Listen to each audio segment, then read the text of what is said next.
14 మకర సంక్రాంతి మంగళవారం పరమ పవిత్రమైన రోజు. దేవతలు ఈరోజు మేల్కొని ఉంటారని, స్వర్గ ద్వారాలు ఈరోజు తెరుచుకొని ఉంటాయని మన పురాణాలు చెప్తూ ఉన్నాయి. అయితే పవిత్రమైన ఈ సంక్రాంతి రోజున ఇంట్లో ఆడవాళ్ళు పొరపాటున కూడా ఈ కూరను వండితే అప్పుల పాలైపోతారు. ఈరోజు ఎవరు ఈ కూరను వండకూడదు, తినకూడదు కాదని, ఈరోజు ఈ కూరను వండినా తిన్నా లేనిపోని కష్టాలు ఎదురవుతాయి. చేతిలోని ధనమంతా కూడా ఖర్చు అయిపోతుంది. చేతిలో రూపాయి కూడా మిగలదు. ఒకరి దగ్గర చేయి చాచి అడుక్కునే స్టేజ్కి వేస్తారు. అప్పుల పాలైపోతారు. అంతేకాదు ఈరోజు ఈ కూరను తింటే నరకానికి పోతారని శాస్త్రాలు చెప్తూ ఉన్నాయి. కాబట్టి గుర్తుపెట్టుకొని సంక్రాంతి రోజున ఎవరు ఈ కూరను వండవద్దు, తినవద్దు. కాదని తింటే మాత్రం 7 జన్మల దరిద్రం పడుతుంది. ఆర్థిక సమస్యలు వస్తాయి, పరమ దరిద్రం పడుతుంది. భవిష్యత్తులో అనేక కష్టాలు వస్తాయి. మరి మకర సంక్రాంతి రోజు ఏ కూరను తినకూడదనే విషయాన్ని ఇప్పుడు ఈ వీడియోలో వివరంగా తెలుసుకుందాము. ఫ్రెండ్స్, ఫస్ట్ అయితే ఈ వీడియోకి ఒక లైక్ కొట్టండి. అలాగే మా ఛానల్ని కూడా సబ్స్క్రైబ్ చేసుకొని మాకు సపోర్ట్ చేయండి. శీతగాలులు, మంచు కురిసే వేళలు. ఇదే తరుణంగా సూర్యుడు మకర రాశిలోకి ప్రవేశిస్తాడు. అలా సూర్యుడు మకర రాశిలోకి ప్రవేశించడాన్ని మకర సంక్రాంతి అంటారు. సంక్రాంతి లేదా సంక్రమణం అంటే గమనం. సూర్యుడు ఒక రాశి నుంచి మరొక రాశిలో అడుగుపెట్టడాన్ని సంక్రమణం అంటారు. 12 రాశులలో సంచరించే సూర్యుడు పుష్యమాసంలో మకర రాశిలోకి అడుగుపెడతాడు. మకర సంక్రాంతితో ఉత్తరాయణ పుణ్యకాలం మొదలవుతుంది. ఈ రోజు నుంచి స్వర్గ ద్వారాలు తెరిచి ఉంటాయని పురాణాలు చెప్తున్నాయి. సంక్రాంతికి తెలుగువారికి అతి ముఖ్యమైన పండుగ. అంతేకాదు ఈ పర్వదినం భారతదేశంలో చాలా ప్రాంతాలలో ముఖ్యమైనది. అందుకే దీన్ని తెలంగాణ, ఆంధ్ర, కర్ణాటక సంక్రాంతి అని, తమిళనాడులో పొంగల్ అని, మహారాష్ట్ర, గుజరాత్లలో మకర సంక్రాంతి అని, పంజాబ్, హర్యానాలో లోరీ అని పిలుస్తారు. మరికొన్ని రాష్ట్రాల్లో మాఘీ అని పిలుస్తుంటారు. పేరేదైనా ఈ పండుగకు సందర్భము, సంతోషానికి కారణాలు అన్ని చోట్ల ఒకటే. ఎక్కడైనా సరే ఈ రైతుల పండగే. పొలం నుంచి ఎడ్ల బండి నుండి ధాన్యం చేరేసరికి రైతు కళ్ళు ఆనందంతో విరుస్తూ ఉంటాయి. అందుకే ఆ రోజు నిజంగా పండుగే. 3 రోజులు జరుపుకునే ఈ పండుగను పెద్ద పండుగ అంటారు. సంక్రాంతి సందర్భంగా కోళ్ల పందాలు, ఎడ్ల పందాలు నిర్వహిస్తారు. గాలిపటాలు కూడా ఎగరవేస్తారు. ఈ పండుగ 3 రోజుల్లో కూడా ఉదయాన్నే నిద్రలేచి శుచిగా స్నానం చేసుకోవాలి. కొత్త బట్టలను ధరించాలి లేదా శుచిగా ఉన్న ఉతికిన బట్టలను ధరించాలి. అలాగే ఈ 3 రోజులు కూడా గుమ్మానికి పసుపు రాసి కుంకుమ బొట్లు పెట్టుకోవాలి. మామిడి తోరణాలు కట్టుకోవాలి. ముఖ్యంగా సంక్రాంతి రోజున 2 పాల చుక్కలను చల్లాలి. అలా చల్లటం వలన లక్ష్మీదేవి అనుగ్రహం లభిస్తుంది. మీకు ఉండే కష్టాలు పోతాయి, ధన సమస్యలు పోతాయి, ధనలాభం కలుగుతుంది. కనుక సంక్రాంతి రోజు అందరూ కూడా గుమ్మం మీద 2 చుక్కల పాల చుక్కలను చల్లండి. కష్టాలను తొలగించుకోండి. అలాగే సంక్రాంతి రోజు అందరూ ఏదో ఒక పాలతో చేసిన తీపి పదార్థాన్ని తినాలి. అంటే పాలతో చేసిన పరమాన్నం, పొంగలి, ఇలా ఏదో ఒక తీపి పదార్థం తయారు చేసి దానిని ఇంటి దైవానికి నివేదన చేసి తర్వాత కుటుంబం అంతా కూడా ప్రసాదంగా తినాలి. తీపి పదార్థం చేయలేని వారు జస్ట్ పాలలో బెల్లం కానీ పంచదార కానీ కలిపి దేవుడికి నివేదన చేసి తర్వాత ఆ పాలను తీర్థంగా తీసుకున్నా చాలు. మళ్ళీ వచ్చే సంవత్సరం వరకు మీపై మీ ఇంటి దైవం అనుగ్రహం ఉంటుంది. చాలా మంచిది. ఇలా వచ్చే సంవత్సరం వరకు మీపై మీ ఇంటి దైవం అనుగ్రహం ఉంటుంది. చాలా మంచిది. ఇలా నైవేద్యాన్ని పెట్టే ముందు ఖచ్చితంగా దేవుడి ముందు దీపారాధన చేయాలి. ఆ దీపారాధన కూడా ఆవు నెయ్యితో చేయాలి. ఆవు నెయ్యి లేకపోతే నువ్వుల నూనెతోనైనా సరే దీపారాధన చేసుకోవచ్చు. ఇలా దీపం పెట్టుకొని ఆ దీపంలో ఒక యాలక్కాయను వేయండి. ఇలా యాలక్కాయను వేసి దీపం పెట్టడం వల్ల మంచి ఫలితం ఉంటుంది. భగవంతుడికి ఆ దీపం చేరుతుంది. మీకు మంచి జరుగుతుంది. సంక్రాంతి రోజు పెరుగును దానం చేస్తే ఎంతో పుణ్యం వస్తుందని శాస్త్రాలు చెప్తూ ఉన్నాయి. నందుని భార్య అయిన యశోద ఈ రోజున పెరుగును దానం చేసి శ్రీకృష్ణుని కొడుకుగా పొందింది. అదేవిధంగా ద్రోణాచార్యుల వారి భార్య అయిన కృపి కూడా ఈ విధంగా పెరుగును దానం చేసి అశ్వత్థామను కుమారుడిగా పొందింది. కాబట్టి సంక్రాంతి రోజు ముఖ్యంగా సంతానం కలగాలని కోరుకునేవారు పెరుగును దానం చేస్తే మంచి ఫలితం ఉంటుంది. ప్రత్యేకించి ఈ సంవత్సరం భోగి రోజు ఉదయం స్నానం చేసుకొని ఆరెంజ్ లేదా రెడ్ కలర్లో ఉండే దుస్తువులు ధరించాలి. సంక్రాంతి రోజు గ్రీన్ లేదా ఎల్లో కలర్లో ఉండే ధరిస్తే లక్ష్మీదేవి అనుగ్రహిస్తుంది. దీర్ఘ సుమంగళి యోగం సిద్ధిస్తుంది. మా భర్తకు మంచి జరుగుతుంది. ఇక కనుమ రోజు ఆడవారు గుర్తుపెట్టుకొని రెడ్ కలర్ లేదా ఎల్లో కలర్లో ఉండే దుస్తువులు ధరిస్తే సంవత్సరం మొత్తం కూడా కలిసి వస్తుంది. ఇలా భోగి, సంక్రాంతి, కనుమ రోజులలో ఆడవారు ఈ రంగులో ఉండే చీరలు ధరిస్తే చాలా మంచిది. దీర్ఘ సుమంగళి యోగం సిద్ధిస్తుంది. భర్త ఆయుష్ పెరుగుతుంది. సకల ఐశ్వర్యాలు సిద్ధిస్తాయి. ఆడవారనే కాదు, పిల్లలు, పెద్దలు, మగవారు అందరూ కూడా ఈ రంగులో ఉండే దుస్తువులు ధరిస్తే మీకు చాలా మంచి జరుగుతుంది. ఇంకొక విషయం ఏంటంటే, మీరు ధరించే దుస్తుల్లో బ్లాక్ కలర్ లేకుండా చూసుకోండి. బ్లాక్ కలర్ ఉంటే అంత మంచిది కాదు. కాబట్టి ఈరోజు బ్లాక్ కలర్ లేని దుస్తువులు ధరిస్తే మీకే మంచిది. భోగి రోజు ఆరెంజ్ లేదా రెడ్ కలర్, సంక్రాంతి రోజు గ్రీన్ లేదా ఎల్లో కలర్, కనుమ రోజు రెడ్ లేదా ఎల్లో కలర్, ఇలా ఈ కలర్లో ఉండే దుస్తులు ధరించండి. ఇక గాజుల విషయానికి వస్తే భోగి, సంక్రాంతి, కనుమ ఈ 3 రోజులలోనూ కూడా గ్రీన్, పింక్, రెడ్ ఈ 3 రంగులో ఏ రంగులో ఉన్న గాజులను ధరించినా సరే మీకు లక్ష్మీదేవి అనుగ్రహం సిద్ధిస్తుంది. కాబట్టి అందరూ కూడా గుర్తుపెట్టుకొని సంక్రాంతి రోజు ఈ పండుగలో ఉండే దుస్తులను ధరించి శుభ ఫలితాలను పొందండి. మళ్ళీ వచ్చే సంవత్సరం వరకు ధనానికి లోటు లేకుండా సంతోషంగా జీవించండి.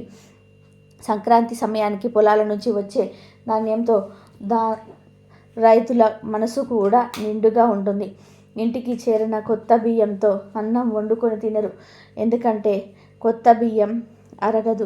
అందుకే వాటికి బెల్లం జోడించి పరమాన్నం, అప్పాలు, అరిసెలు, చెక్కినాలు చేస్తుంటారు. ఇలా చేస్తే పిండి వంటలు చేసుకున్నట్టుగా ఉంటుంది. జీర్ణ సమస్యలు తలెత్తవు. తమిళనాడులో కొత్త బియ్యంతో పొంగలి చేసి నైవేద్యం పెడతారు. అందుకే అక్కడ సంక్రాంతిని పొంగల్ అని పిలుస్తారు. సంక్రాంతి రోజున చేసే పిండి వంటలన్నింటి కూడా నువ్వులు ఎక్కువగా వినియోగిస్తారు. చాలా రాష్ట్రాల్లో నువ్వులతోనే పిండి వంటలు చేసి పంచుకుంటారు.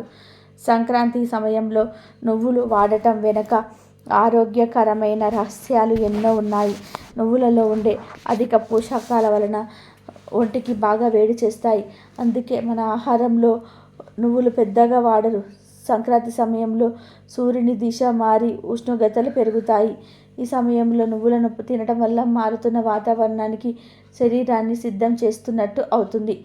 ఎప్పుడు మనమే అనే భావన కన్నా నలుగురిలో మనం ఫీలింగ్ అని చాలా ఆనందంగానే ఇస్తుంది. సంక్రాంతి పరమార్థం కూడా అదే. మన వద్ద ఉన్న నలుగురితో పంచుకోవడమే అసలైన పండుగ అని చెప్తుంది. పంటలు పండి ధాన్యం ఇళ్లకు చేరుకునే సంక్రాంతి సమయంలో దానం చేయటం చాలా మంచిదని చెప్తూ ఉంటారు. హరిదాసులు, గుడబక్కల వారు, గంగిరెద్దుల వారు, పండగ శోభను పెంచే వారెందరో వీళ్ళందరికీ కూడా తోచిన సహాయం చేస్తారు. ముఖ్యంగా కొత్త బియ్యాన్ని వారికి ఇచ్చి సంతోషిస్తారు. మనలో చాలామందికి సొంత ఇల్లు కావాలని ఆశ ఉంటుంది. మరికొందరికి పొలాలు ఉండాలని, భూములు, స్థలాలు ఉండాలని ఆశ ఉంటుంది. మన కోసం కాకపోయినా మన భవిష్యత్తు తరాల కోసం ఎంతో కొంత ఆస్తిని కొని పక్కకు పెట్టాలని కోరిక ఉంటుంది. కానీ పరిస్థితులు అనుకూలించకపోవడం వలన ఆస్తులన్నీ కూడా వృద్ధి చేసుకోలేకపోతుంటారు. మీరు పడిన కష్టం మీ పిల్లలు పడకూడదు అని అనుకుంటూ ఉంటారు.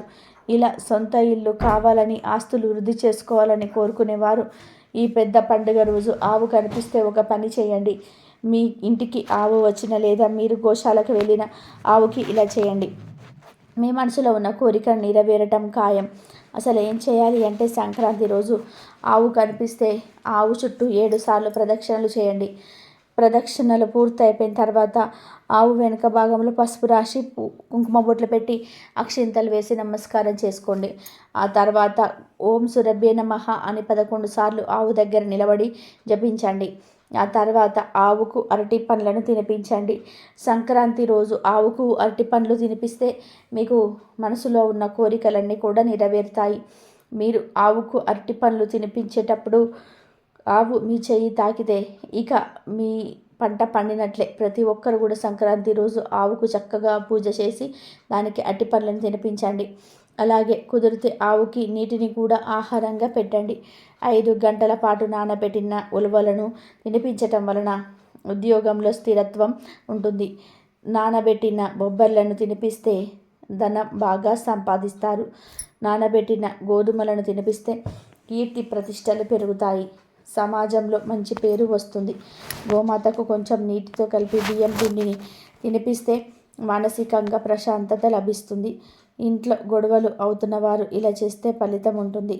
అలాగే నానబెట్టిన కందులను తినిపిస్తే కోపం బాగా ఉన్నవారు తగ్గించుకుంటారు. 5 గంటల పాటు నానబెట్టిన కుసుమలను తినిపిస్తే మనస్సు, ఆత్మ పరిశుద్ధం అవుతుంది. నానబెట్టిన శనగలను గోమాతకు తినిపిస్తే ఆధ్యాత్మిక చింతన అలబడుతుంది. కొంచెం నీటితో కలిపి బెల్లం, రాగిపిండిని తినిపిస్తే అష్టైశ్వర్యాలు కలుగుతాయి. నానబెట్టిన పెసలను తినిపిస్తే విద్యాభివృద్ధి జరుగుతుంది. ఉడికించిన బంగాళదుంపలను తినిపిస్తే నరఘోష నివారణ జరుగుతుంది. క్యారెట్లను తినిపిస్తే వ్యాపారంలో వృద్ధి సాధిస్తారు. బీట్రూట్, పాలకూరతో ఐశ్వర్య ప్రాప్తిని పొందవచ్చు. గోమాతకు దోసకాయలను తినిపిస్తే శత్రువుల బాధ తగ్గుతుంది. గోమాతకు టమాటాలను తినిపిస్తే పెళ్లి త్వరగా అవుతుందట. బయట కనిపించే ఆవులకు కానీ, లేదంటే దగ్గరలో ఉండే గోశాలకు వెళ్ళైనా కానీ వెళ్ళి గోవులకు మీరు టమాటాలను పెట్టవచ్చు. ఇలా ఆవుకు టమాటాలు పెట్టడం వల్ల త్వరలో పెళ్లి కుదురుతుంది. ఏడాదికి ఒక్కసారి వచ్చే ఈ సంక్రాంతి పండుగ రోజు ఎవరైతే ఆవుకు ఈ ఆహారం పెడతారో వారికి ఖచ్చితంగా తరతరాలకు తరగని ఆస్తి వస్తుంది. మనసులో ఉన్న కోరికలు నెరవేరుతాయి. మరి ప్రతి ఒక్కరు కూడా తప్పకుండా సంక్రాంతి రోజు ఆవుకు వీటిని పెట్టి శుభాలను పొందండి. ఈ సంక్రాంతి సమయంలో అంటే భోగి, సంక్రాంతి, కనుమ ఈ 3 రోజులలో పొరపాటున కూడా కొన్ని తప్పు పనులు చేయకూడదు. కాదని చేస్తే 7 జన్మల దరిద్రం పడుతుంది. మళ్ళీ వచ్చే సంక్రాంతి వరకు కష్టాలను అనుభవిస్తారు. మీ శరీరంలోనికి దరిద్ర దేవత ప్రవేశిస్తుంది. ఇక మీరు ఏ పని చేసినా కూడా కలిసి రాదు అని శాస్త్ర పండితులు చెప్తున్నారు. సంక్రాంతి సమయంలో చేయకూడని మొట్టమొదటి తప్పు ఏమిటి అంటే స్నానం చేయకుండా ఉండకూడదు. భోగి, సంక్రాంతి, కనుమ రోజులలో స్నానం చేయకుండా అస్సలు ఉండకూడదు అని శాస్త్రాలలో చెప్పారు. ఈ రోజులలో స్నానం చేయకపోతే రోగాలతో ధనహీనుడిగా జీవిస్తారని శాస్త్రాలలోనే ఉంది. కాబట్టి సంక్రాంతి సమయంలో అస్సలు ఈ తప్పు చేయకండి. స్నానం చేయకుండా ఉండకండి. అది కూడా ఈ పండుగ రోజులలో తెల్లవారుజామున నిద్రలేచి స్నానం చేస్తే జన్మ జన్మల దరిద్రాలు, దోషాలు పోతాయి. ఇక రెండవ తప్పు ఏమిటంటే ఆధ్యాత్మిక మార్గంలో ముందుకు వెళ్ళదలుచుకున్న వారు దయచేసి సంక్రాంతి సమయంలో కోడి పందాలు ఆడటం కానీ, చూడటం కానీ చేయకండి. 2 జంతువుల కాళ్ళకు కత్తులు కట్టి అవి రక్తం వచ్చేలాగా ఒకదాన్నొకటి చీరేసుకుంటూ ఉంటే అవి చూసి ఆనందిస్తే దాని శాడిజం అంటారు. అలాంటి మనస్తత్వాన్ని ఏ దేవతామూర్తి అంగీకరించదు. నిరపరాధులైన జంతువులను బాధ పెడితే తర్వాత నరకంలో శూలప్రోత నరకం అనే నరకాన్ని అనుభవిస్తారని, తర్వాత జన్మలో ఒళ్ళంతా శూలాలతో ఉచ్చబడతారని గరుడ పురాణం చెప్పారు. కనుక ఆధ్యాత్మిక మార్గంలో ఉన్నవారు సంక్రాంతి సమయంలో పొరపాటున కూడా కోళ్ళ పందాలను ఆడకండి, చూడకండి. ఎందుకంటే ఇలాంటి హింసను చూడటం కూడా మహాపాపమే. కనుక సంక్రాంతి సమయంలో ఈ తప్పు చేయకుండా జాగ్రత్తగా ఉండండి. ఇక 3వ తప్పు ఏమిటంటే సంక్రాంతి సమయంలో చాలామంది మగవారు పేకాట్లు ఆడుతూ ఉంటారు, మద్యపానం చేస్తారు. ఇంటికి చుట్టాలు వస్తే వాళ్ళతో కలిసి పేకలు ఆడుతూ ఉంటారు, మద్యపానం చేస్తారు. కానీ సంక్రాంతి సమయంలో మద్యపానము, జూదం వంటి పాటికి దూరంగా ఉండాలి. లేదంటే 7 జన్మల దరిద్రం పడుతుందని పెద్దలు చెప్తున్నారు. కాబట్టి సంక్రాంతి సమయంలో మగవారు ఈ తప్పు చేయవద్దు. కోరి దరిద్రాన్ని తెచ్చుకోవద్దు. అలాగే సంక్రాంతి సమయంలో స్త్రీ సాంగత్యం చేయకూడదు. అంటే భార్యాభర్తలు శారీరకంగా కలవకూడదు అని శాస్త్ర పండితులు చెప్తున్నారు. అలాగే సంక్రాంతి సమయంలో ఎవరితో గొడవలు కూడా పెట్టుకోవద్దు, వాదనలకు దిగకూడదు. ముఖ్యంగా ఈ పండగ సమయంలో ఇంట్లో ఆడపిల్లలు కన్నీళ్లు పెట్టకుండా ఆనందంగా ఉండేలాగా చూసుకోండి. అందరూ కలిసి మెలిసి ఆనందంగా పండుగ చేసుకోవాలి. ఈ పెద్ద పండుగ రోజులలో గోర్లు కత్తిరించటము, జుట్టు కత్తిరించుకోవడం వంటి పనులను కూడా చేయకూడదు. ఇవే సంక్రాంతి సమయంలో చేయకూడని పనులు. కాదని తప్పులు చేస్తే 7 జన్మల దరిద్రం చుట్టుకుంటుందని శాస్త్ర పండితులు చెప్తున్నారు. కాబట్టి ప్రతి ఒక్కరు కూడా సంక్రాంతి పండుగ రోజులో ఈ తప్పులు చేయకుండా జాగ్రత్తగా ఉండండి. మకర సంక్రమం నుండి ఉత్తరాయణ పుణ్యకాలం ప్రారంభమవుతుంది. ఈ రోజు నుండి స్వర్గ ద్వారాలు తెరిచి ఉంటాయని శాస్త్రాలు చెప్తూ ఉన్నాయి. ఉత్తరాయణ పుణ్యకాలంలోని దేవతలు మేలుకుంటారు. మకర సంక్రాంతి రోజు ముఖ్యంగా 3 విధులు తప్పనిసరిగా ఆచరించాలి. అవి స్నానము, పూజ, దానం. సంక్రాంతి రోజు చేసే స్నానానికి ఎంతో ప్రాధాన్యత ఉంటుంది. ఈరోజు నల్ల నువ్వుల పిండిని శరీరానికి నలుగు పెట్టి సూర్యోదయానికి పూర్వమే నువ్వుల నూనె తలకు పెట్టించి తల స్నానం చేయాలి. ఈరోజు ఇలా చేస్తే జీవితంలో ఉత్తమ ఫలితాలు కలుగుతాయి. ఈరోజు ఖచ్చితంగా స్నానం చేయాలి, లేదంటే 7 జన్మల దరిద్రం పడుతుందని శాస్త్రాలలో చెప్పారు. ఈరోజు కాకులు కూడా స్నానం చేస్తాయి. ఇక ఈ సంక్రాంతి రోజు స్నానం చేసే నీటిలో కొన్ని నల్ల నువ్వులను కానీ, తెల్ల నువ్వులను కానీ, 3 రేగి పళ్ళను కానీ, లేదా గరిక పోచలను కానీ నీటిలో ఏదో ఒకటి దానిని వేసుకొని 5 నిమిషాల తర్వాత స్నానం చేయాలి. ఒంటికి నువ్వుల పిండితో నలుగు పెట్టుకొని నువ్వుల నూనెను శరీరానికి పట్టించి ఆ తర్వాత నీటిలో ఇవి వేసుకొని సూర్యోదయానికి పూర్వమే అంటే 7-7:30 లోపు స్నానం చేయాలి. సంక్రాంతి రోజు ఇలా స్నానం చేస్తే జన్మల నుండి వెంటాడుతున్న దోషాలు పోతాయి. 7 జన్మల పాపాలు దరిద్రాలు పోతాయి. అపార ధనయోగం కలుగుతుంది. కాబట్టి సంక్రాంతి రోజు ప్రతి ఒక్కరు కూడా ఈ విధంగా స్నానం చేసి శుభ ఫలితాలను పొందండి. మకర సంక్రాంతి రోజున రేగు చెట్టును తాకాలి. రేగు చెట్టును తాకడం వలన మీకు అంతా మంచి జరుగుతుంది. ముఖ్యంగా ఎలాంటి చెడు ప్రభావం మీ పైన పడదు. ఈ చెట్టులోనే చాలా శక్తులు దాగి ఉంటాయి. పురాణాలలో కూడా ఈ చెట్టుకు చాలా విశిష్టతలు ఉన్నాయి. సాక్షాత్తు ఆ నారాయణుడు ఈ బదిలీ వృక్షం అనగా రేగు చెట్టు వద్ద ఆశ్రమాన్ని ఏర్పాటు చేసుకున్నారని, ఆ ఫలాలను తింటూ తమ తపస్సును కొనసాగించారని ప్రతీది. వారు తపస్సు చేసే సమయంలో దేవతలు వారి తలపైన రేగిపళ్ళు కురిపించారు అంటారు. అందుకే ఆ ప్రదేశానికి బద్రీ క్షేత్రం అన్న పేరు వచ్చిందని చెప్తూ ఉంటారు. రేగి పళ్ళను అర్కఫలం అని కూడా అంటారు. అర్కుడు అంటే సూర్యుడు ఉత్తరాయణం వైపు మళ్ళే సమయం కావటంతో ఆయన కరుణా కటాక్షాలు పిల్లలపై ఉండాలని ఉద్దేశంతో పిల్లలకు భోగి పళ్ళు పోస్తారు.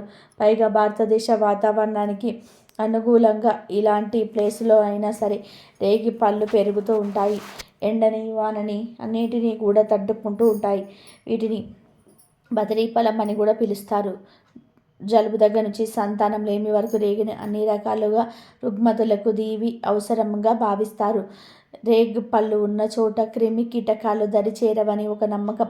ఈ పండ్ల నుంచి వచ్చే వాసన మనస్సు మీద ఆహ్లాదకరమైన ప్రభావాన్ని చూపుతుంది. భూటాల్లోని అయితే కేవలం ఇంటిని సువాసనాభరితంగా ఉంచేందుకు ఈ పళ్ళను మరిగిస్తారు. రేపు సంక్రాంతి రోజు ఎవరైతే రేగు చెట్టును తాగుతారో వారి ఇంటిలో డబ్బు ఎప్పుడు నిలుస్తూ ఉంటుంది. ఎలాంటి ఆరోగ్య సమస్యలు, ఆర్థిక సమస్యలు రావు. ఎలాంటి సమస్యలు ఎదురైనా సరే వాటిని సులువుగా ఎదిరిస్తారు. ఈ చెట్టును తాకటం వలన మీలో శక్తి సామర్థ్యాలు రెట్టింపవుతాయి. కాబట్టి రేపు మకర సంక్రాంతి రోజు ప్రతి ఒక్కరు కూడా రేగు చెట్టు తాకి శుభ ఫలితాలను పొందండి. ఇక ఈ సంక్రాంతి పండుగ సందర్భంగా 2 వస్తువులను కొని ఇంటికి తెచ్చుకుంటే చాలు తరతరాలకు తరగని ఐశ్వర్యం వస్తుందని శాస్త్రాలు చెప్తున్నాయి. ఈ పండుగ చాలా పెద్దది కనుక ఈరోజు గుర్తుపెట్టుకొని యాలకులను కొని తెచ్చుకోవాలి. యాలక్కాయలంటే పెద్ద ప్యాకెట్ తెచ్చుకోవాల్సిన అవసరం లేదు.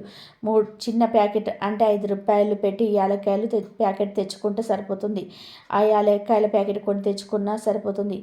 ఇలా తెచ్చుకోవడం వలన వరలక్ష్మీదేవి అనుగ్రహం కలుగుతుంది. దరిద్రం పోతుంది. మీకున్న కష్టాలన్నీ కూడా పోతాయి. ధన సమస్యలు కూడా పోతాయి. ధనం మీ వైపు దూసుకు వస్తుంది. ఇలా యాలక్కాయలను తెచ్చుకొని వాటిలో నుండి ఒక యాలక్కాయను తీసి దేవుడి ముందు పెట్టిన దీపంలో వేయండి. అలాగే ఈరోజు వండే వంటల్లో కూడా యాలక్కాయలు వేయండి. ఈరోజు యాలక్కాయలు వేసిన ఆహారం తింటే చాలా మంచిది. అసలు మీరు ఏ వంటలు వండకపోతే ఈరోజు మీరు వండే అన్నంలో అయినా సరే యాలక్కాయలను వండి ఆ అన్నాన్ని తింటే లక్ష్మీ కటాక్షం కలుగుతుంది. ఇక స్పెషల్గా ఏమైనా వండితే ఆ వంటలో యాలక్కాయలను వేస్తే చాలా అద్భుతమైన ఫలితాలు వస్తాయి. ఇలా ఈరోజు యాలక్కాయలను ఇంటికి తెచ్చుకోవడం వల్ల జీవితంలో ఉండే అనేక రకాల బాధలు పోతాయి. మంచి ఫలితం వస్తుంది. అంతేకాదు ఈరోజు యాలక్కాయలను ఆహారంగా కలిపి తినడం వలన రోగాలు తగ్గుతాయి. కనుక అందరూ కూడా ఈరోజు అనగా ఈ సంక్రాంతి రోజున తప్పనిసరిగా యాలక్కాయలను ఇంటికి తెచ్చుకోండి. ఇక 2వ వస్తువు ఏమిటంటే ఎర్రటి గాజులు.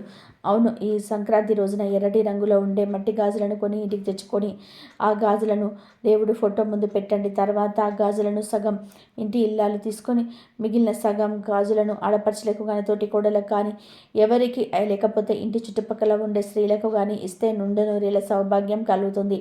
అష్టైశ్వర్యాలు సిద్ధిస్తాయి. మీ ఇష్టాన్ని బట్టి డజను 2 డజన్లు ఇలా ఎన్ని గాజులనైనా సరే వేసుకోవచ్చు. గాజులు తెచ్చుకోవడం వల్ల అమ్మవారి అనుగ్రహం పరిపూర్ణంగా కలుగుతుంది. అద్భుతాలు జరుగుతాయి. ఎర్ర గాజులు మనకు అదృష్టాన్ని కలిగిస్తాయి. 4 వైపుల నుండి డబ్బు వచ్చేలాగా ధన ఆకర్షణ జరుగుతుంది.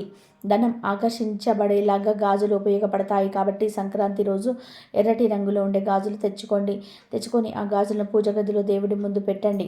తర్వాత ఆ గాజులను ఇంటి ఇల్లాలు తీసి సగం గాజులను చేతికి వేసుకొని మిగిలిన సగం గాజులని ఎవరైనా సరే గృహిణీ స్త్రీలకు ఇవ్వండి. ఇలా చేయటం వలన ఆ ఇంటి యజమాని సంపాదన విపరీతంగా పెరుగుతుంది. మంచి అభివృద్ధి ఉంటుంది. కాబట్టి సంక్రాంతి రోజు తప్పనిసరిగా గాజులను కొని ఇంటికి తెచ్చుకోండి. ఇక అవే కాక సంక్రాంతి రోజు జీలకర్రను కూడా ఇంటికి తెచ్చుకోవచ్చు. జీలకర్ర అనేది లక్ష్మీదేవికి స్వరూపం అని శాస్త్రం చెప్తుంది. కనుక ఈరోజు చిన్న జీలకర్ర ప్యాకెట్ను కొని తెచ్చుకుంటే సర్వదరిద్రాలు పోతాయి, అనారోగ్య సమస్యలు పోతాయి. ఈరోజు జీలకర్రను ఇంటికి తెచ్చుకుంటే కోట్లు దూసుకు వస్తాయి, పట్టిందల్లా బంగారం అవుతుంది. ఇలా తెచ్చుకున్న జీలకర్రను అంటే 1 స్పూన్ అంత జీలకర్రను గ్లాసుడు నీటిలో వేసి ఆ గ్లాసును మీ ఇంటి వంటగదిలోని ఈశాన్య మూలన పెట్టి 24 గంటల పాటు ఉంచండి. 24 గంటల తర్వాత ఆ నీటిని తీసి సింకులో పాడేసేయండి. ఇలా పెట్టడం వలన నెగిటివ్ ఎనర్జీ మొత్తం కూడా పోతుంది, దరిద్రం వదిలిపోతుంది. ఇలా ఈరోజు జీలకర్రను తెచ్చుకొని ఈ పరిహారం చేసుకోవచ్చు. లేదా ఆ జీలకర్రను వంటగదిలో పెట్టుకొని వంటల్లో వాడుకోవచ్చు. మీరు ఏం చేసినా పర్వాలేదు, కానీ జీలకర్రను ఇంటికి తెచ్చుకోండి. అలా తెచ్చుకోవడం వలన అద్భుతాలు జరుగుతాయి. మీ జీవితం మారిపోతుంది, ఐశ్వర్యం వస్తుంది, సంపదలు వస్తాయి. యాలకులు, ఎర్రగాజులు, జీలకర్ర ఈ 3 వస్తువుల నుండి ఏ వస్తువును అయినా సరే 2 వస్తువులను కొని ఇంటికి తెచ్చుకున్న చాలా మంచి శుభ ఫలితాలు కలుగుతాయి. అద్భుతాలు జరుగుతాయి. తరతరాలకు తరగని ఐశ్వర్యం వస్తుంది. సంపాదన అనేది విపరీతంగా పెరుగుతుంది. కోరిన కోరికలు తీరుతాయి. చాలా మంచి రిజల్ట్ వస్తుంది. ఆ రిజల్ట్ని చూసి మీరే షాక్ అయిపోతారు. లక్ష్మీ కటాక్షం పెరుగుతుంది. కనుక సంక్రాంతి సందర్భంగా ఈ 3 వస్తువుల నుండి ఏదో ఒక 2 వస్తువులను కొని ఇంటికి తెచ్చుకోవడం మర్చిపోవద్దు. ఇంకా ఎంత పవిత్రమైన ఈ సంక్రాంతి రోజున ఇంట్లో ఆడవాళ్ళు పొట్లకాయ మరియు గుమ్మడికాయ ఈ 2 కూరలను వండకూడదు, ఎవరు తినకూడదు. కూర రూపంలోనే కానీ, ఫ్రైల రూపంలో కానీ, వడియాల రూపంలో కానీ, పచ్చళ్ళ రూపంలో కానీ ఇలా ఏ రూపంలోనైనా సరే ఈ కూరలను తినకూడదు. కాదని ఈరోజు పొట్లకాయను కానీ గుమ్మడికాయను కానీ తింటే అప్పుల పాలైపోతారు. ఆర్థికంగా చాలా కష్టాలు పడవలసి వస్తుంది. చేతిలో అస్సలు ధనము నిలబడదు. ఆర్థిక సమస్యలు వస్తాయి. ఒకరి దగ్గర చేయి చాసి అడుక్కునే స్టేజ్కి పోతారు. అప్పుల పాలైపోతారు. కోరి కష్టాలను తెచ్చుకున్నట్టుగా అవుతుంది. కనుక ఈరోజు ఇంట్లో పుట్టకాయను గుమ్మడికాయను ఉండవద్దు. ఎవరు ఈరోజు ఈ కూరను తినవద్దు. కాదని తింటే మాత్రం కష్టాల పాలవుతారు. ఇంకొక ముఖ్య విషయం ఏమిటి అంటే ఈ రోజున నాన్ వెజ్ కూడా తినకూడదు. శాస్త్రం ప్రకారం అయితే ఈరోజు నాన్ వెజ్ తినకూడదు. కానీ చాలామంది ఈరోజు నాన్ వెజ్ తింటారు. నాన్ వెజ్ తినడం వల్ల వారి ఇంటి ఆచారంగా ఉంటుంది. అలాంటి వారు తిన్నా పర్వాలేదు, కానీ మకర సంక్రాంతి రోజు నాన్ వెజ్ తినకుండా ఉంటేనే మంచిది. ఎందుకంటే శాస్త్రంలో మకర సంక్రాంతి రోజు మినుములతో చేసిన పదార్థాలను తినమని చెప్పారు. దాంతో అందరూ ఆ రోజు కార్యాలు తినడం ప్రారంభించారు. కార్యాలతో పాటు నాన్ వెజ్ తినడం కూడా ప్రారంభించారు. అది అలా ఆచారంగా మారిపోయిందని సంక్రాంతి రోజు నాన్ వెజ్ తినమని ఏ శాస్త్రంలోనూ కూడా చెప్పలేదు. ఏ ఆచారం ప్రకారం తిన్నా తప్పేమీ కాదు. కానీ ఆధ్యాత్మిక సాధన చేసేవారు మాత్రం ఈరోజు నాన్ వెజ్ తినకుండా ఉంటేనే మంచిది. కాబట్టి సంక్రాంతి రోజు నాన్ వెజ్ తినకపోవడం అనేది మీ ఇష్టం. పొట్లకాయ, వంకాయ, నాన్ వెజ్ ఈ 3 కూరలు మకర సంక్రాంతి రోజు తినకూడదు. పొట్లకాయను, వంకాయను అయితే అసలు తినకూడదు. కాదని ఈ కూరలు తింటే మాత్రం 7 జన్మల దరిద్రం పడుతుంది. కష్టాలు వస్తాయి, ధనమంతా పోతుంది, ఐశ్వర్యం హరించుకుపోతుంది, అప్పుల పాలైపోతారు, భూమి మీద నరక బాధలు అనుభవిస్తారు. కనుక సంక్రాంతి రోజు అందరూ కూడా ఈ ఆహార నియమాలను పాటించండి. తెలుగువారి లోగిళ్లలో మకర సంక్రాంతి నెల రోజుల ముందు నుంచే పండుగలు సందడి మొదలవుతుంది. సంక్రాంతి పండుగను మొత్తం 3 రోజులు చేసుకుంటారు. అందులో మొదటిది భోగి పండుగ. ఈరోజు చలి అనే పులిని తరిమి కొడుతూ ప్రజలు ఉదయాన్నే చలి మంటలు వేసుకుంటూ ఉంటారు. తమలోని పాత ఆలోచనలు అగ్నికి ఆహుతై కొత్త ఆశలు చిగురించాలని అగ్నిదేవుని వేడుకుంటూ ఉంటారు. ఎందుకు గుర్తుగా తమ ఇంటిలోని పాత చెత్త చెదారాన్ని ఆ అగ్నిలో ఆహుతి చేస్తారు. ఇంటి ఎదుట రంగురంగుల ముగ్గులను వేస్తారు. చిన్నారులకు భోగి పళ్ళు పోస్తారు. రెండవ రోజు సంక్రాంతి. ఈరోజు కూడా ఇంటి ఎదుట రంగురంగులతో పోటాపోటీగా ముగ్గులు వేస్తారు. వాటిపైన పూలతో అలంకరించి చేసి వాటి చుట్టూ గొబ్బెమ్మ పాటలు పాడుతూ ఉంటారు. వాళ్ళు పిండి వంటలు చేసి సూర్యదేవుడికి ప్రసాదంగా సమర్పిస్తుంటారు. చక్కగా అలంకరించిన గంగిరెద్దులను ఇంటింటికి తిప్పుతూ డోలు సన్నాయి రాగాలకు అనుకూలంగా పాటి చేత నృత్యాలు చేస్తూ ఉంటారు. ఇదే రోజున పితృదేవత ఆరాధన చేయటం వలన వారి శుభ ఆశీస్సులు ఎప్పుడు మీ పైన ఉంటాయి. కుటుంబం దేనికి లోటు లేకుండా వర్ధిల్లుతారని పురోహితులు అంటున్నారు. ఇక 3వ రోజు కనుమ. సంక్రాంతి పండగ చివరి రోజును కనుమ అని పిలుస్తూ ఉంటారు. ఈరోజు పిండి వంటలు చేసుకొని బంధువులతో విందు వినోదాలలో పాల్గొంటూ ఉంటారు. ఈరోజు రైతులు వారికి సహాయం చేసిన ఆవులను ఎద్దులను పూజిస్తారు. కనుమ పండుగ రోజు ఇంటి ముందు ముగ్గులు వేసి చిన్న పెద్ద అందరూ కూడా కోలాహలంగా ఉంటారు. కనుమ పండుగ రోజున లక్ష్మీదేవిగా భావించే గోమాతను పసుపు కుంకుమతో అలంకరించి పూజిస్తారు. అంతేకాక రైతులకు వ్యవసాయంలో సహాయం చేసే ఎద్దులను కూడా ఈరోజు పూజిస్తారు. కొంతమంది వారి ఆనవాయితీ ప్రకారం సంక్రాంతి రోజు కాకుండా ఈరోజు పితృదేవతల ఆరాధన చేస్తారు. ఈ 3 కాకుండా కొంతమంది 4వ రోజు ముక్కన్మగా జరుపుకుంటూ ఉంటారు. ఈ సంక్రాంతి పండుగకు ప్రత్యేకంగా గాలిపటాలు ఎగరేస్తారు. గాలిపటం యొక్క దారం లాంటిది మన జీవితం. ప్రతి మనిషికి ఆత్మ నిగ్రహం అవసరం. అది లేకపోతే జీవితంలో ఎన్నో సమస్యలను కొని తెచ్చుకోవాల్సి వస్తుంది. సన్నని దారంతో ఆకాశంలో ఎగిరే గాలిపటాన్ని అదుపులో పెట్టగలిగినటువంటి మనల్ని అదుపులో పెట్టుకోవాలని చెప్తుంది. గాలిపటం ఒడుపుగా లాగితే తెగిపోతుంది, వదలకుండా పట్టుకుంటే ఎగరలేదు. ఈ రెండింటిని సమన్వయం చేసుకుంటూ ఆడిస్తేనే గాలిపటమైన జీవితమైన ముందుకు వెళ్తుంది. అయితే చేతిలో దారం ఉంది కదా అని చెప్పి ఎంత దారమైనా సరే గాలిపటాన్ని వదలలేము. ఏదో ఒక సమయంలో మళ్ళీ చుట్టి గుప్పెట్లోకి తీసుకోవాల్సింది. ఆ గుప్పెడు అనేది భగవంతుడి లాంటిది. మనం ఎంత ఎత్తుకు ఎదిగినా భగవంతుడి చేతిలోనే ఉన్నామన్న సంగతిని మర్చిపోకూడదు అనేదానికి ఇది సూచన. గాలిపటానికి ఎన్ని రంగులున్నా, ఎంత పొడవు తోక పెట్టుకున్నా, ఎవరింటి మీద వాలినా దానం చుట్టక తప్పదు. అది సూత్రం మనిషికి కూడా వర్తిస్తుంది. ఇక ఈ సంక్రాంతి పండుగ రోజు బియ్యం డబ్బాలో ఇది ఒక్కటి వేస్తే చాలు, 7 తరాలకు సరిపడా ఐశ్వర్యం వస్తుంది. సంవత్సరం అంతా కూడా కలిసి వస్తుంది. తిరుగులేని రాజయోగం పడుతుంది. కష్టాలన్నీ కూడా పోతాయి. ధనానికి సంబంధించిన సమస్యలన్నీ కూడా తీరిపోతాయి అని పండితులు చెప్తూ ఉన్నారు. మరి సంక్రాంతి రోజు బియ్యం డబ్బాలో ఏం వేస్తే తరతరాలకు తరగని ఐశ్వర్యం వస్తుందనే విషయాన్ని ఇప్పుడు ఈ వీడియోలో వివరంగా తెలుసుకుందాము. ప్రతి ఒక్కరి ఇంట్లో బియ్యం డబ్బా ఉంటుంది. బియ్యం డబ్బాలోనే బియ్యాన్ని స్టోర్ చేసుకొని ఉంచుతారు. కొందరు సంవత్సరానికి ఒక్కసారి బియ్యాన్ని తెచ్చి స్టోర్ చేసి పెట్టుకుంటారు. ఇంకొందరేమో నెలకొకసారి తెచ్చి పెట్టుకుంటూ ఉంటారు. మరికొందరు వారానికి ఒకసారి 4 కేజీలు లేదా 5 కేజీల బియ్యం కూడా కొని తెచ్చుకుంటూ ఉంటారు. బియ్యాన్ని మనం అన్నపూర్ణాదేవి స్వరూపంగా ఒక దేవతలాగా పవిత్రంగా చూసుకోవాలి. ఎందుకంటే మనం బియ్యం తేకుండా బ్రతకలేము గనక బియ్యానికి కూడా రెస్పెక్ట్ ఇవ్వాలి. బియ్యాన్ని ఎప్పుడు నేల మీద వంపకూడదు. ఒకవేళ అనుకోకుండా ఒలికిన చేతితో ఎత్తాలి, కానీ చీపురుతో తుడవకూడదు. మన పూర్వం రోజులలో అందరూ ఎవరికి వారే బియ్యం వండుకొని తింటూ ఉంటారు. కాబట్టి మనం కూడా బియ్యానికి రెస్పెక్ట్ అనేది ఇవ్వాలి. రెస్పెక్ట్ అనేది ఇస్తేనే మన పంట చేతికి వచ్చాక బియ్యం వచ్చిన తర్వాత ఆ బియ్యంలో కొంత భాగాన్ని దేవాలయాలకు ఇచ్చేవారు.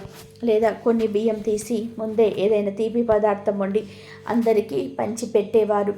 ఇప్పటికీ కూడా చాలామంది రైతులు బియ్యం చేతికి రాగానే కొత్త బియ్యాన్ని గుడిలో కానీ లేదా పేదవారికి కానీ ఇస్తున్నారు.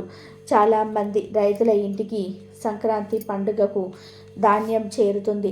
చాలామంది రైతులు ధాన్యం రాగానే కొంత ధాన్యాన్ని దేవాలయాలకు ఇస్తూ ఉంటారు. ఇంకొంతమంది ఆ ధాన్యాన్ని అమ్మేసి వచ్చిన డబ్బుల్లో కొంత డబ్బుని దేవాలయాల్లో ఇస్తూ ఉంటారు లేదా దానం చేస్తుంటారు. ఇలా చేస్తే చాలా మంచి జరుగుతుందని పండితులు చెప్తున్నారు. ఇక ఈ సంక్రాంతి పండుగ రోజు ఇంట్లో బియ్యం డబ్బాలో ఇది ఒక్కటి వేస్తే సంవత్సరం అంతా కూడా కలిసి వస్తుందని పెద్దలు చెప్తున్నారు. ఏమీ లేదు, ఈ సంక్రాంతి రోజు మీకు ఏ సమయంలో కుదిరితే ఆ సమయంలో చక్కగా ఒక ఎర్రటి రంగు వస్త్రాన్ని తీసుకోండి. ఎర్రటి రంగు వస్త్రం లేకపోతే పసుపు రంగు వస్త్రం అయినా సరే వాడవచ్చు. ఇలా వాడకుండా ఉన్న ఒక కొత్త వస్త్రం ముక్కను తీసుకొని దానిలో ఒక 10 మిరియాలు వేయండి. మిరియాలతో పాటు 4 మిరియాని ఆకులను కూడా వేయండి.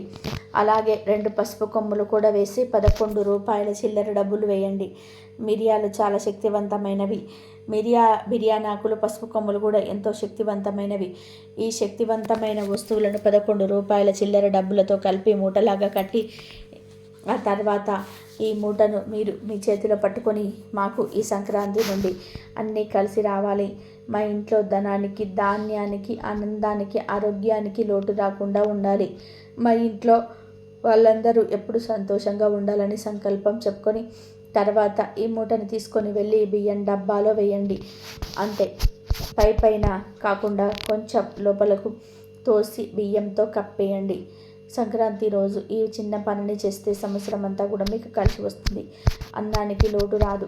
మీ తరతరాల పాటు ధనధాన్యాలకు లోటు రాదు. లక్ష్మీదేవి అనుగ్రహం లభిస్తుంది. మీ కుటుంబం అంతా కూడా బాగుంటుంది. ఇలా బియ్యం డబ్బాలో పెట్టిన మూటను నెల రోజుల తర్వాత తీసి దానిలో 11 రూపాయలను ఎవరికైనా చిన్న పిల్లలకు ఇచ్చేయాలి. మిగిలిన వాటిని పారే నీటిలో పడేయాలి. ఈ పరిహారాన్ని ఆడవారు చేస్తే మంచిది. మగవారు చేసిన తప్పేమీ లేదు. కొంతమంది ఆడవారు ఎంత కష్టపడి వంట చేసినా వంటలో రుచి రావట్లేదని బాధపడిపోతుంటారు కదా. అలాంటి వారు ఈ పరిహారం చేసుకుంటే ఖచ్చితంగా మీ వంటల్లో రుచి పెరుగుతుంది. అంతేకాకుండా మీ ఇంట్లో వారందరూ కూడా ఆరోగ్యంగా, ఆనందంగా ఉంటారు. పంటలు కూడా బాగా పండుతాయి. ధాన్య లక్ష్మి కూడా కరుణిస్తుంది. కనుక సంక్రాంతి రోజు ప్రతి ఒక్కరు కూడా బియ్యం డబ్బాలో ఇది వేసి సిరి సంపదలను పొంది సంతోషంగా జీవించండి. ఈ వీడియో కనుక మీకు నచ్చినట్లయితే ప్లీజ్ లైక్ చేయండి, షేర్ చేయండి. బట్ సబ్స్క్రైబ్ చేసుకోవడం మాత్రం అస్సలు మర్చిపోవద్దు. కాబట్టి ఈ విధంగా చేసుకోండి. అందరూ కూడా ఆయురారోగ్య అష్టైశ్వర్యాలతో సంక్రాంతి అందరికీ మంచి జరగాలని చెప్పి మనస్ఫూర్తిగా కోరుకుంటున్నాను.